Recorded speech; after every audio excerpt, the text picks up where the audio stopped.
Olá, seja bem-vinda a mais um vídeo no canal. No vídeo de hoje eu vou falar um pouco sobre a história da contabilidade. Eu acredito que é muito importante a gente conhecer a história para saber valorizar, seja assunto, seja pessoas, seja o que for. Quando a gente conhece a história, a gente valoriza. A história da contabilidade ela é muito antiga. Ela remonta aos tempos lá das cavernas, em que registravam nas paredes os insumos. Mas trazendo mais o período atual, muitos remontam a Pacioli como o pai da contabilidade, pelo fato dele ter escrito um livro no qual continha o método das partidas dobradas. Na verdade, ele não foi o criador do método das partidas dobradas, porque existem registros comprovados que séculos antes do livro de Pacioli já era utilizado esse método. Mas ele foi o primeiro a colocar esse método em um livro, fazendo assim com que qualquer pessoa pudesse ter acesso a essa informação. E o livro não era nem sobre contabilidade. O livro era de matemática, que continha um capítulo sobre o método das partidas dobradas. Isso não diminui o valor de Pacioli, ele é realmente o pai da contabilidade. Ele foi muito importante para a expansão da contabilidade, porque antes o conhecimento contábil era passado somente de mestre para aprendiz. E com o livro, qualquer pessoa poderia ter acesso àquela informação.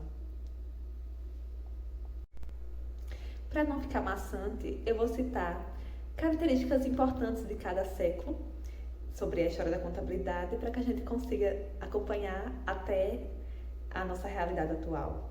Começando pelo século XVIII, que após a Revolução Industrial, a contabilidade deixou de ser tratada como uma técnica e passou realmente a ser considerada uma ciência. Isso foi muito importante. No século XIX, houve também a mudança da sociedade, surgimento de muitas empresas de grande porte, surgimento da auditoria. Então, houve uma mudança na forma dos bancos concederem créditos. Pois vocês imaginam que antes do os bancos concediam crédito pelo conhecimento familiar. Então, só conseguiam empréstimos as famílias de prestígio. E a partir do século XIX, com essas mudanças, os bancos passaram a solicitar relatórios contábeis para conceder os créditos. Eles analisavam os balanços, calculavam os índices financeiros e aí que concediam ou não o crédito à empresa. Isso é muito importante, pois traz uma valorização para as informações contábeis. Durante muito tempo, a contabilidade foi focada somente no registro da informação. Era muito manual e muito reprocesso. As informações eram registradas no livro caixa, do livro caixa eram registradas novamente no livro razão, do livro razão registrada no balancete, do balancete para o balanço. Então era a mesma informação registrada diversas vezes para chegar no relatório final. Por isso, o contador ficou por muito tempo conhecido como um guarda-livros, era o guardião da informação contábil. O tempo foi passando, foram surgindo novas tecnologias, novas formas de consumos, crescimento de várias empresas, até que nos anos 90 a contabilidade foi confrontada por diversos empresários. Eles acreditavam que a contabilidade não era capaz de representar efetivamente o valor da empresa. E esse embate durou algum tempo. Até que em 2001, até que por volta de 2001, 2002, surgiu um grande escândalo contábil. Foram comprovadas fraudes em relatórios contábeis, o que ocasionou falência de diversas empresas. Esse fato poderia ser um desastre para a contabilidade, né? Poderia denegrir a confiabilidade dos relatórios contábeis.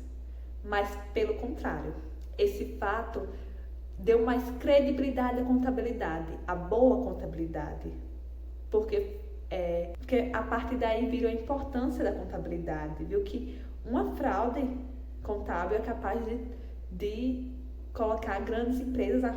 A partir disso, houve uma união dos representantes da classe contábil para que fossem criados procedimentos padrões, na verdade normas, para que todos seguissem o mesmo ágio contábil, para que qualquer contador pudesse ler os relatórios contábeis de diferentes empresas, para que a informação fosse uniforme, homogênea, fosse uma linguagem só. E assim surgiram os Comitês de Pronunciamentos Contábeis, IFRS, né, a contabilidade brasileira, as normas internacionais. Espero que vocês tenham gostado de acompanhar a história da contabilidade. Deixem o like, compartilhem o vídeo, pois assim ajuda no crescimento do canal.